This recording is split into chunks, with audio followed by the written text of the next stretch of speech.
अगर आपको चलने में प्रॉब्लम है, बैठने में, उठने में प्रॉब्लम है और मसल्स में आप वीकनेस महसूस करते हैं और आपके यहाँ अगर कोई छोटा बच्चा है, उसको भी चलने में, बैठने, उठने में प्रॉब्लम है और सीढ़ी चढ़ने में प्रॉब्लम है, मसल्स में जो है बहुत ज़्यादा वीकनेस है और ये जो वीकनेस है ये टाइम के साथ बढ़ रही है और ये प्रोग्रेसिव है, मतलब जैसे जैसे टाइम बढ़ रहा है तो हर दिन के हिसाब से आपको लग रहा है कि जो मसल्स की जो वीकनेस है, कमज़ोरी है, वो बढ़ रही है।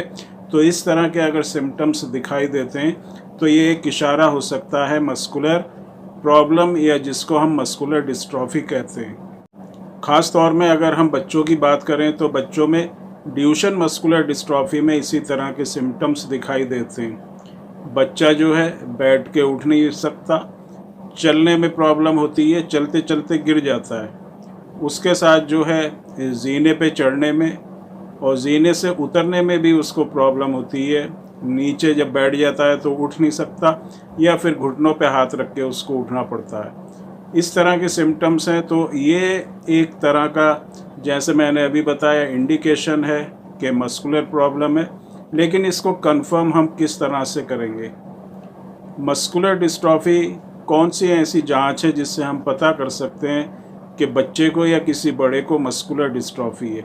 इसमें जो सबसे पहले जांच होती है, जो कि एक बहुत ही सिंपल टेस्ट होता है जिसको ब्लड टेस्ट कहते हैं, उससे हम पता कर सकते हैं कि किसी को, चाहे वो बड़ा हो या बच्चा हो, उसको मस्कुलर डिस्ट्रॉफी है। इस टेस्ट का नाम होता है CPK टेस्ट, क्रेटिनाइन फॉस्फोकाइनेस, जो कि एक एंजाइम होता है हमारी बॉडी के अंदर।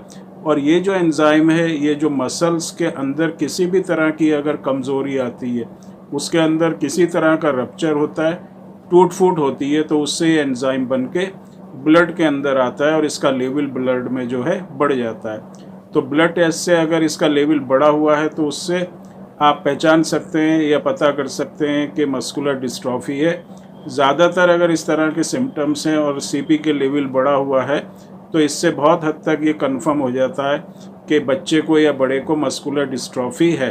दूसरा जो हम जांच करा सकते हैं वो होता है हमारा मसल बायोप्सी। इसमें एक बहुत ही छोटा सा मसल का पीस किसी नीडल से लेके और उसको जांच के लिए भेजा जाता है, जिसमें उसका पता कर सकते हैं कि मसल्स में किस तरह की प्रॉब्लम है और मस्कुलर डिस्ट्रॉफी को हम कंफर्म कर सकते हैं। तीसरी जो जांच होती है इसके बाद, वो जेनेटिक टेस्ट होता है, जिसमें हम जीन के बारे में पता करते हैं कि जो जीन रेस्पॉन्सिबल होती है डिस्ट्रोफिन प्रोटीन के लिए, उसके अंदर किसी तरह का डिलीशन है या जो एक्सॉन रेस्पॉन्सिबल होते हैं वो कहीं डिलीटेड तो नहीं है, उसमें कहीं डिलीशन तो नहीं है। अगर जीन के अंदर किसी तरह का डिफेक्ट होगा, म्यूटेशन होगा, डिलीशन होगा, जो कि डिस्ट्रोफिन प्रोटीन को बनाता है, और ये जो प्रोटीन होती है ये हमारी मसल्स की ताकत के लिए बहुत ही ज़रूरी होती है। तो इससे कंफर्म हो जाता है कि उस पेशेंट को, जिसको मस्कुलर प्रॉब्लम महसूस होती है, चलने फिरने में प्रॉब्लम होती है, बैठ के उठने में प्रॉब्लम होती है, इस जांच से पता कर सकते हैं कि उसको मस्कुलर डिस्ट्रॉफी है या किसी दूसरी वजह से उसको चलने में या मूवमेंट करने में प्रॉब्लम होती है। तो इस तरह से इन टेस्ट से बहुत ही आसान तरीके से पता कर सकते हैं कि पेशेंट जो है वो मस्कुलर डिस्ट्रॉफी का पेशेंट है या किसी दूसरी वजह से उसको जो है मसल्स में वीकनेस महसूस हो रही है। तो उम्मीद करते हैं कि आपको पता चला होगा इस वीडियो से, और ये वीडियो जो है आपके लिए इन्फॉर्मेटिव रहा होगा। जिन लोगों को मस्कुलर प्रॉब्लम है वो किस तरह से अपनी जो है प्रॉब्लम को कंफर्म कर सकते हैं, पता लगा सकते हैं कि मस्कुलर डिस्ट्रॉफी है या कोई दूसरी प्रॉब्लम है। CPK टेस्ट, मसल बायोप्सी और जेनेटिक टेस्ट, ये 3 ऐसे टेस्ट हैं जिनको आप करके कंफर्म कर सकते हैं कि मस्कुलर डिस्ट्रॉफी है या नहीं है।